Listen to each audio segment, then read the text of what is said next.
नमस्कार, लक्षवेधीमध्ये आपल्या सगळ्यांचं स्वागत। मी प्रसाद काथे। दिवाळी तोंडावर आली आहे, पण शेतकरी अद्यापही मदतीच्या प्रतीक्षेत आहे। गेल्या 2 वर्षात विविध प्रकारची नैसर्गिक संकट महाराष्ट्रातल्या शेतकऱ्यांना अनुभवली। अगदी नजीकचं संकट हे अतिवृष्टीचं होतं।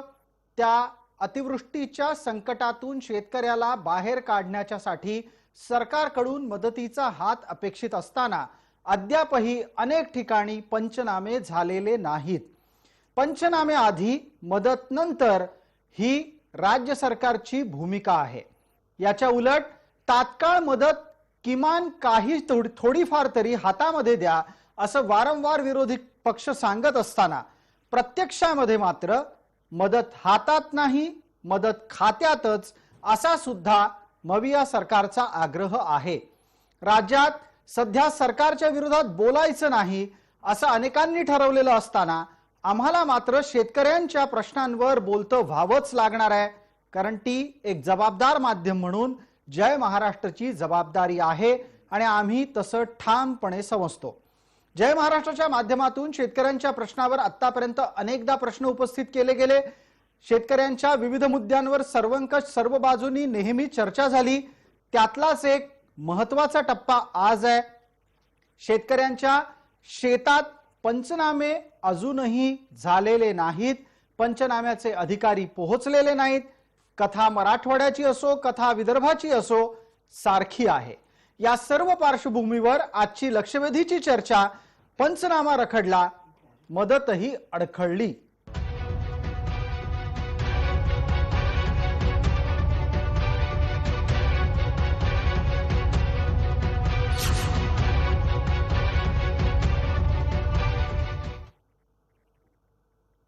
या चर्चेमध्ये आपल्याबरोबर सहभागी होणाऱ्या मान्यवरांचा आपल्याला पटकन परिचय करून देतो। आपल्या सोबत किसान सभेचे नेते आणि त्याचबरोबर मवियाचा एक घटक असलेले कॉम्रेड डॉक्टर अजित नवले आहेत।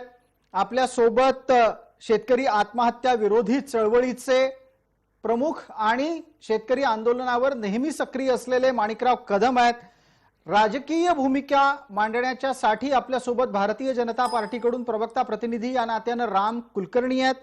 आपल्या सोबत राजू शेट्टींच्या स्वाभिमानी संघटनेचे प्रदेशाध्यक्ष या नात्याने रविकांत तुपकर आहेत। मान्यवरांचं आपण चर्चेमध्ये स्वागत करूयात। सगळ्यात पहिल्यांदा माणिक कदम, आपल्याकडून मराठवाड्यातली आत्ताची स्थिती कुठल्याही पक्षीय अभिनिवेशाशिवाय जाणून घ्यायची आहे की अजूनही म्हणजे मान्सून परतल्यानंतर सुद्धा पंचनामे व्हायला काय अडचण आहे।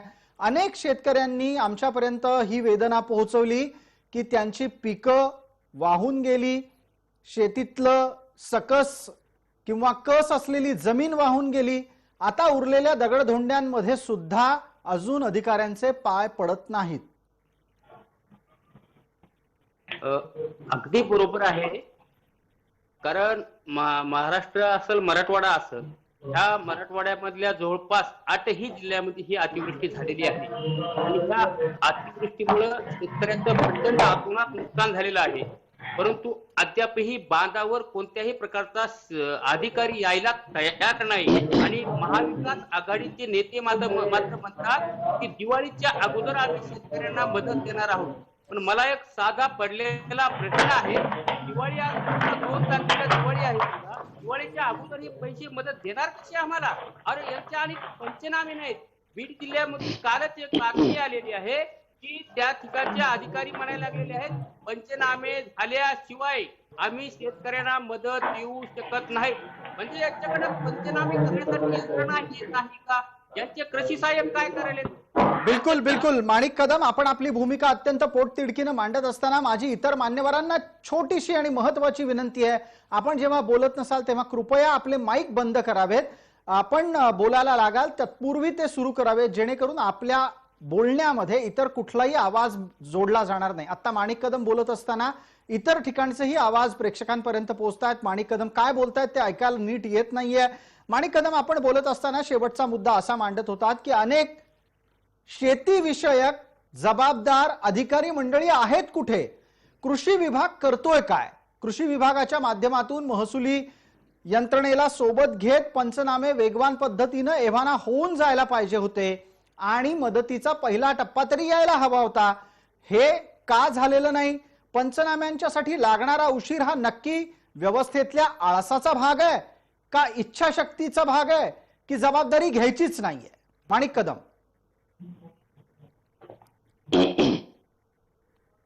ही जबाबदारी घ्यायची नाही यांना. बरं झालं योगायोगानं तुम्ही म्हटले त्याप्रमाणे महाविकास आघाडीचा आता या ठिकाणी जरी कोणी नसले तो कॉम्रेड अजित नवले असतील किंवा आमचे मित्र आदरणीय रविकांत तुपकर साहेब हे असतील, हे एक महाविकास आघाडीचे घटकच आहेत. त्यांना सुद्धा महाराष्ट्रातला शेतकरी आज विचारायला लागलेला आहे की बाबांनो आता काय झालं आमच्या मदतीचं. राज्यामध्ये रोजच्या रोज 10 ते 15 शेतकरी आत्महत्या करायला लागलेले आहेत आणि राज्यातले पुढारी मात्र त्या शाहरुख खानच्या मुलगा जेलमध्ये कशामुळे गेला याच्यावर मोठमोठ्याने बोंबलायला लागलेले आहेत. आता माणिक कदम, आपण अगदी थेट मुद्द्याला हात घातला. शेतकऱ्यांच्या प्रश्नांच्या संदर्भातली चर्चा राज्यात सत्ताधाऱ्यांना करायची आहे की नाही यावरही आपल्याला प्रश्न उपस्थित करायचा. अजित नवले आपल्यासारखा माणूस आत्ता राज्य सरकारच्या सोबतीला उभा दिसतोय आणि राज्य सरकार काय वागतंय ते डोळ्यासमोर आहे. तुमच्या सारख्या संवेदनशील माणसाला हे पटतं का? मदत खात्यातच देणार, हातात देणार नाही, आधी पंचनामा करणार, त्याच्याशिवाय मदत देणार नाही, अशा प्रकारची भूमिका घेतल्यानं दिवाळी तोंडावर आलेली असताना सुद्धा हातचं पीक गमावलेल्या शेतकऱ्याला काय उत्तर देणार आहे हे सरकार?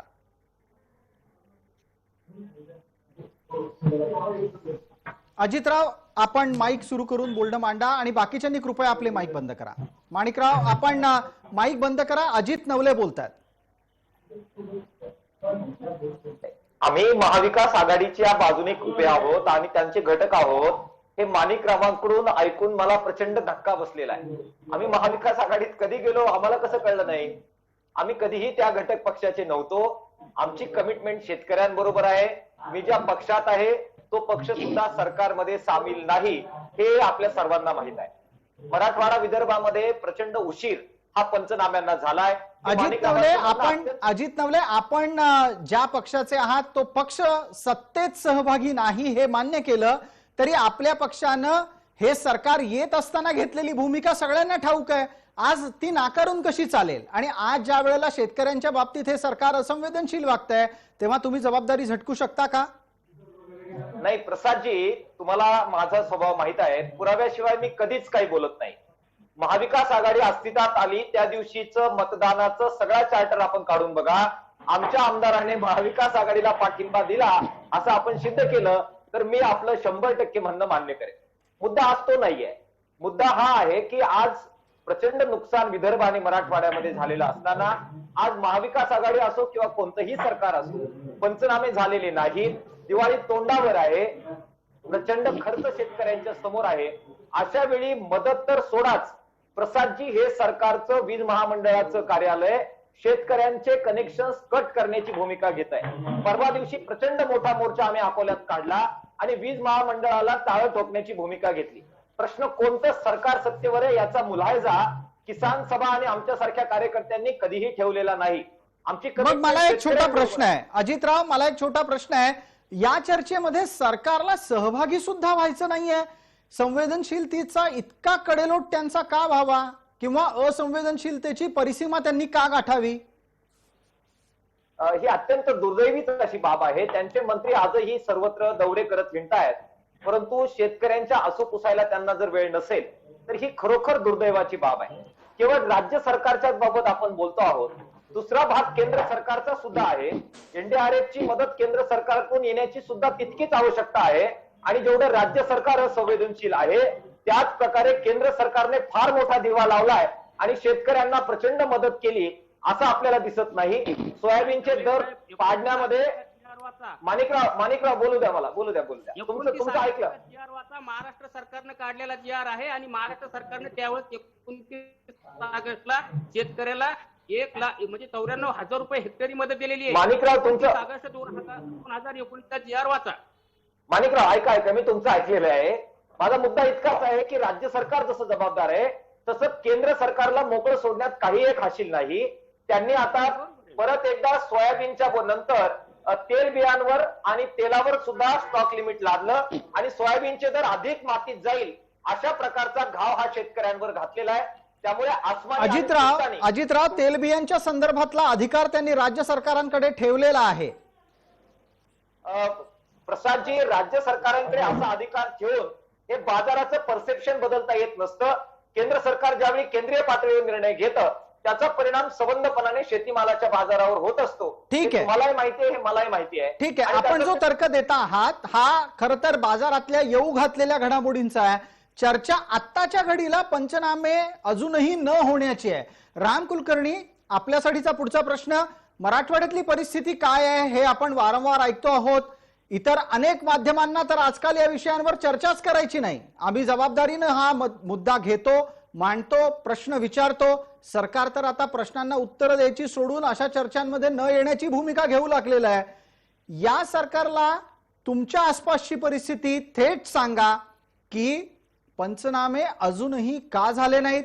मदतीला जर समजा आज होत नसतील पंचनामे तर मदतीला किती दिवस लागतील?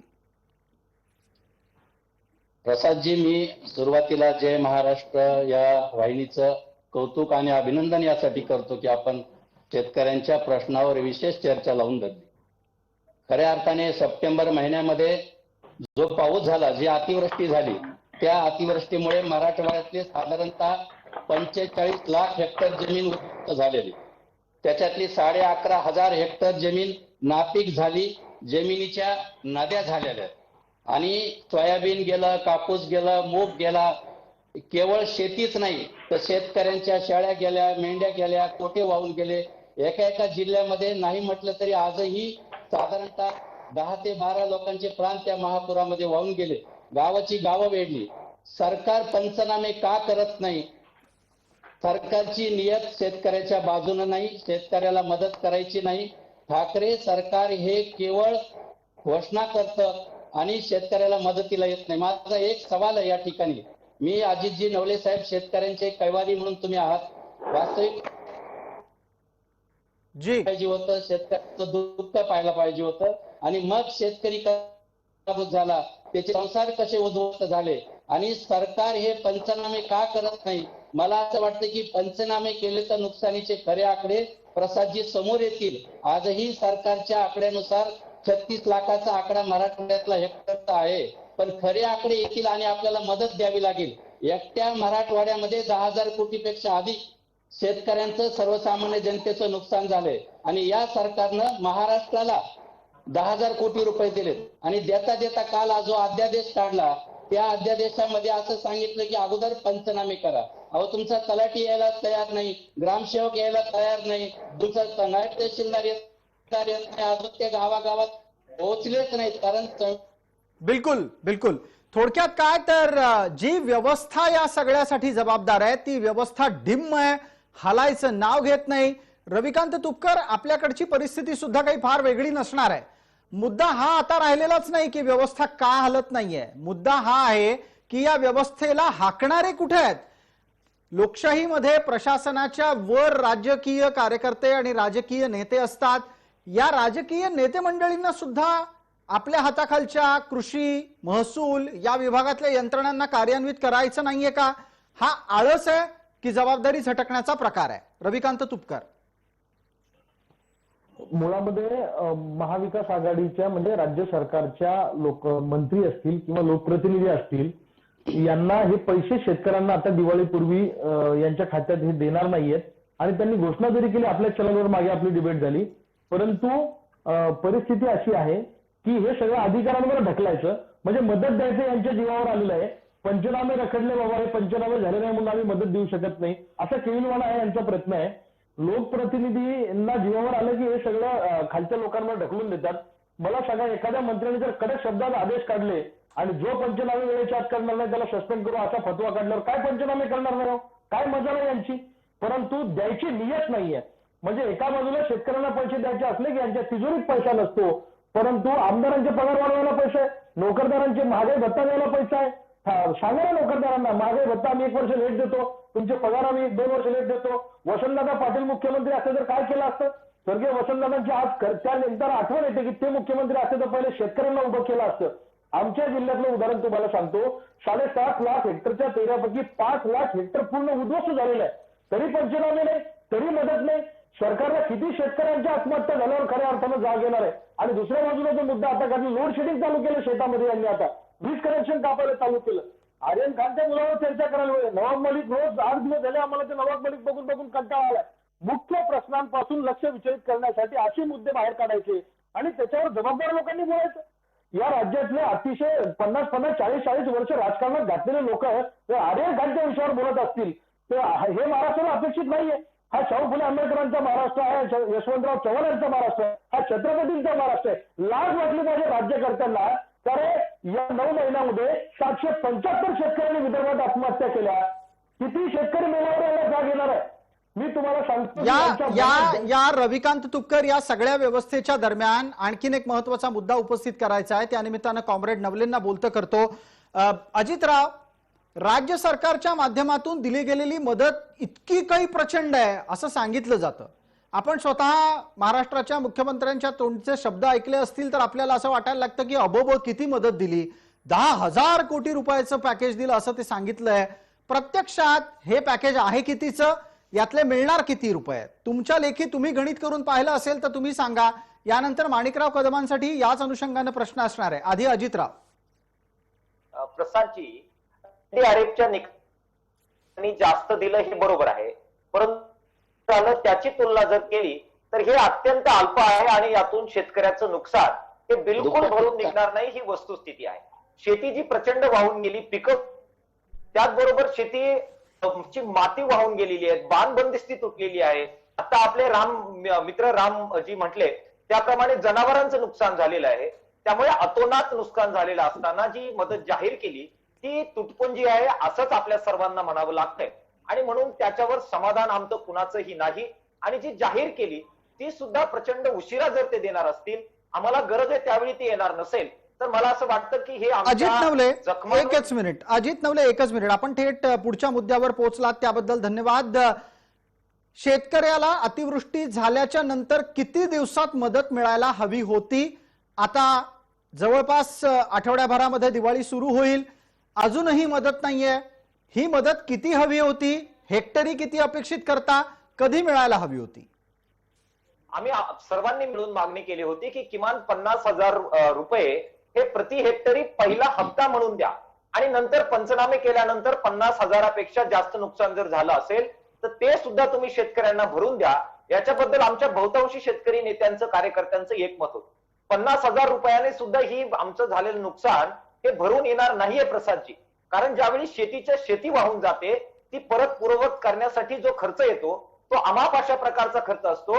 धरणामधून जे अनियोजित पद्धतीनं पाणी सोडण्यात आलं त्या अनियोजितपणाने पाणी सोडण्याचा प्रचंड मोठा भुर्दंड हा मराठवाड्यात, विदर्भात शेतकऱ्यांना भोगावा लागलेला आहे. अगदी अजितराव, फार संवेदनशील मुद्द्यावर आपण आलात. या निमित्तानं पटकन माणिकराव कदम आणि त्याचबरोबर रामभाऊ कुलकर्णींनाही बोलतं करायचंय. सगळ्या महाराष्ट्रातल्या आत्ताच्या अतिवृष्टीच्या संकटाला एक महत्वाचा घटक कारणीभूत होता, तो होता सिंचन विभागाचा गलथानपणा.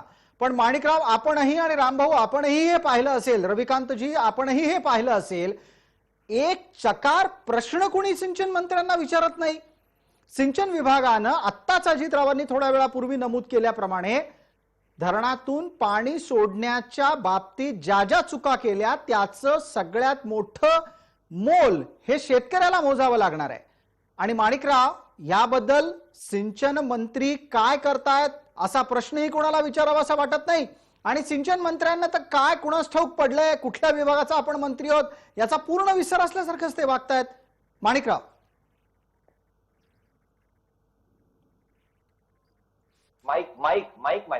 माणिकराव, आपला माईक सुरू करा आणि बोलणं. सरकारनं काय केलंय माहितीये का? जी, ह्या सरकारनं काय केलंय माहितीये का?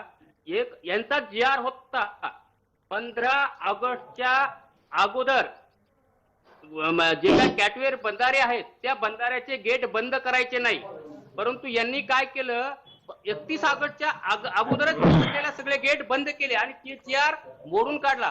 दुसरी बाब, आमच्या जी काय गंगा नदी आहे, गोदावरी नदी, त्या गोदावरी नदीला कुठल्याही प्रकारची पूर्व सूचना न देता वरच्या माजलगाव डॅम मधून जवळपास 12,000 क्युसेसनं पाणी सोडण्यात आलं आणि एका रात्रीमध्ये होत्याचं नव्हतं झालं. नाहीतर त्याचा नियम कसा आहे, अगोदर 12 तासाच्या आत शेतकऱ्यांना गावामध्ये दौंडी द्यायची, त्या ठिकाणी जाऊन प्रत्येक ठिकाणी भीतीला पत्रक चिटकवायचे आणि शेतकऱ्याला जागृत करायचं, जेणेकरून नदीच्या काठाला कोणीही थांबणार नाही. परंतु जलसिंचन विभागानं असं काहीही केलं नाही आणि आदरणीय जयंत पाटील साहेबांनी याच्यावर तक्रार शब्द सुद्धा काढला नाही आणि माफी सुद्धा अगदी केली नाही. माणिकराव, अहो माफी तर फार लांब राहिली. संवेदनशीलतेनं या प्रकरणाची चौकशी करतो इतका मुद्दा सुद्धा उपस्थित त्यांच्याकडून होत नाही. पण मला त्यापेक्षा दुसरा प्रश्न महत्वाचा रामभाऊंना विचारायचा आहे.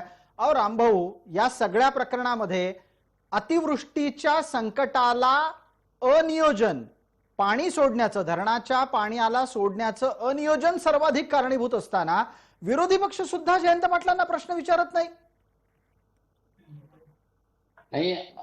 दुर्दैव मला आवाज येत नाही.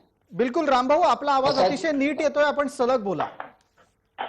प्रसादजी, मी तुम्हाला सांगतो, अंबाजोगाई आणि लातूरच्या सीमेवरती मांजरा धरण आहे. मांजरा या धरणाचं जलसंपदा विभागाच्या हे जबाबदार अधिकाऱ्यांनी एका रात्रीत पाणी सोडलं, ज्यामुळं आपेगाव सारखं गाव, देवळा आणि लातूर जिल्ह्यातले काही गावं रात्रीतून शेतात पाणी शिरलं आणि अर्धे गावाला पाण्याचा वेढा बसला. त्याच वेळेला मराठवाड्यामध्ये जलसंपदा मंत्री होते. त्यांनी काय केलं, मराठवाड्यामध्ये एकीकडे जेसीबीनं हार घालून घेत होते, पुष्पहार घेत होते, पण साधं त्यांनी विचारलं पण नाही. मला असं वाटतं की ती चौकशी व्हायला पाहिजे, पाणी सोडणारे अधिकारी सस्पेंड करायला पाहिजे, पण शक्यच नाही. यांनी सत्तेच्या संगळवादामध्ये एकीकडे महापूर अचानक आल्यामुळे शेतकरी वाहून गेले, 4 लोक वाहून गेले, जनावरे वाहून गेले आणि हे जलसंपदा मंत्री मराठवाड्यामध्ये येऊन मोठे मोठे हार घेऊ लागले. बिलकुल बिलकुल, या मुद्द्यावर सातत्यानं जनजागरण अपेक्षित आहे आणि हे महाराष्ट्राला सांगायला हवं की अजितरावांनी ज्या मुद्द्याचा स्पर्श महत्वाच्या स्वरूप चर्चेतल्या वळणावर केला की हा पूर नैसर्गिक जितका आहे त्यापेक्षा जास्त हा मानव निर्मित आहे. जलसंपदा विभागाच्या चुकीच्या धोरणांमुळे शेतकऱ्याच्या शेतात पाणी घुसलंय, त्याचं कष्टाचं पीक उभं होत्याचं नव्हतं झालं. रविकांत तुपकर, तुमच्याकडून तरी किमान या प्रश्नी सिंचन विभागाला जाब विचारला जाणार आहे का आणि जाब कायदेशीररित्या विचारला जाणार आहे का? आपण सुद्धा चर्चेत आपली मतं मांडून नंतर गप्प राहणं आता परवडणार नाही. नाही, असं अजिबात होणार नाही. आम्ही फक्त चर्चा करत नाही, तर वेळोवेळी स्वाभिमानी शेतकरी संघटनेच्या माध्यमातून असतो. मी गेल्या वेळी पण मंत्र्यांना लिहिलं होतं की धरणाच्या भिंतीवर ज्या वनस्पती असतात त्या काढण्यासाठी पैसा दरवर्षी येतो. हा पैसा खाऊन घेतला जातो आणि कागदावर काढला असं दाखवलं जातं. त्या वनस्पतींची मुळं धरणाच्या भिंतीमध्ये जातात, भिंती पुकारतात आणि धरणं फुटतात. अशी उदाहरणं महाराष्ट्रामध्ये यावर्षी अनेक ठिकाणी झालेली आहे. बिलकुल. दुसऱ्या बाजूला नद्यांचं खोलीकरण करणं खूप महत्वाचं आहे. आज नद्यांचं खोलीकरण नसल्यामुळे नदीकाठची सगळी शेतं वाहून गेली, त्या जमिनी खरडून गेल्या, 5-5, 10-10 फूट विहिरी बुजून गेल्या, मोटारी वाहून गेल्या. आता त्या जमिनीच्या पोत करण्यासाठी, त्याच्यात गाळ टाकण्यासाठी सरकारनं वेगळी मदत केली पाहिजे. म्हणजे पीकही गेलं, जमीनही शेतातली पूर्ण वाहून गेली, विहिरी गेल्या, त्याच्यासाठी वेगळी मदत खडून गेलेल्या जमिनीसाठी करणं गरजेचे आहे. आणि जसं नवले साहेब बोलले, राज्य सरकारनं थोडं मन मोठं करावं आणि केंद्रानं फक्त मूग देऊन गप्प बसू नये. महाराष्ट्र हा केंद्राचा सुद्धा भाग आहे, भारताचा भाग आहे. आपत्ती व्यवस्थापनातून गुजरातला मदत करता येते कुलकर्णी साहेब, इकडे काय मदत करता येत नाही यांना. यावर लगेच राम कुलकर्णींचं उत्तर. रामभाऊ, उत्तर द्या. केंद्र राज्याच्या एकूणच संकटात मदत करताना दुजाभाव करताय का? केंद्र सरकार महाराष्ट्र राज्यातील शेतकरी असो की ज्या वेळी संकट आलं नैसर्गिक संकटात अशा वेळेस मदत करतं. सुरुवातीला आपल्याला जी हक्काची मदत आहे तीच अजून पदरात नाही. काळी दिवाळी करायची. रविकांतजी तुपकर, तुम्ही अभ्यासक आहात, अतिशय चांगलं मांडलं, पण शेतकऱ्याची काळी दिवाळी आता हे त्या सरकारची जबाबदारी आहे का नाही? सुरुवातीला प्राथमिक अवस्थेमध्ये, नंतर काय माणसं मेल्यावर मदत देणार आहे का? पहिले यांनी करा मग यांनी करा, हा लहान लहान पोरांचा खेळ आहे का? अहो, याच्यातला एक तपशील पुरवावा लागेल. त्या चर्चेतला पुढचा मुद्दा तो असेल आणि रविकांत तुपकर आणि रामभाऊ कुलकर्णी दोघांसाठी तो महत्वाचा आहे. अद्यापही राज्य सरकारकडून केंद्राकडे मदतीचा प्रस्तावच गेलेला नाही, तर केंद्र सरकार मदत करणार कशी, हा एक महत्वाचा मुद्दा नुकताच अर्थराज्यमंत्र्यांच्या माध्यमातून मांडला गेलेला होता. मला अजितरावांना पटकन बोलतं करायचंय. अजितराव, आत्ताची परिस्थिती आहे, आई जेऊ घालीना, बाप भीक मागू देईना. नाही प्रसादजी, दोन्हीही सरकार या प्रश्नाच्या बाबतीमध्ये गंभीर व्हावं, त्या दोघांनाही सद्बुद्धी यावी आणि तुमच्या चर्चेला सुद्धा यश येऊन महाराष्ट्राच्या या प्रश्नाकडे दोन्ही सरकारचं लक्ष जाऊन आमच्या शेतकऱ्यांच्या ताटामध्ये मदतीचा जो हात आहे तो दिवाळीपूर्वी यावा, असं आव्हान मला दोघांनाही करायचंय. कोण अगोदर देतंय, कोणाचा प्रस्ताव अगोदर गेलाय, कोणाचे पंचनामे झालेत, याच्याशी आम्हा शेतकऱ्यांना काही देणं घेणं नाही. सत्तेवर तुम्ही दोन्ही सरकार आहात, त्यामुळे शेतकऱ्यांना मदत करा अशी विनंती आम्हा सर्व शेतकरी नेत्यांना त्या दोन्ही सरकारांना करायची. बिलकुल अजितराव, आपण अत्यंत मर्यादित शब्दात आपली भूमिका मांडली त्याबद्दल धन्यवाद. वेळ मर्यादा असल्यानं आपल्याला या चर्चेला इथेच विराम द्यावा लागतोय. आपण सर्व मान्यवर या चर्चेत सहभागी झालात त्याबद्दल आपले मनपूर्वक आभार. जाता जाता एका महत्वाच्या गोष्टीचा पुनरुल्लेख करणं गरजेचं आहे. दिवाळी तोंडावर आलेली आहे. दिवाळी फक्त शहरी भागातल्या लोकांची नसते, ती प्रत्येकाची असायला हवी, ती प्रत्येकाची गोड व्हायला हवी. याच्यासाठी मवियानं संवेदनशील व्हायलाच हवं. केंद्राकडे प्रस्ताव कधी पाठवायचा, केंद्राकडून पैसे किती मागायचे याचं तर्कसंगत आणि योग्य प्रकारचं कार्यान्वयन सुद्धा अपेक्षित आहे. हे जर नाही झालं तर काळी दिवाळी ही शेतकऱ्याच्या नशिबात येईल. तशी येऊ देऊ नका. शेतकऱ्याची दिवाळी सुद्धा गोड करा, कारण सत्तेत बळजबरी येताना मवियानं स्वतःला शेतकऱ्याची पोरं असल्याचा दावा केलाय. तूर्तास या लक्षवेधी चर्चेत इतकंच. सर्व प्रेक्षकांना जय महाराष्ट्र.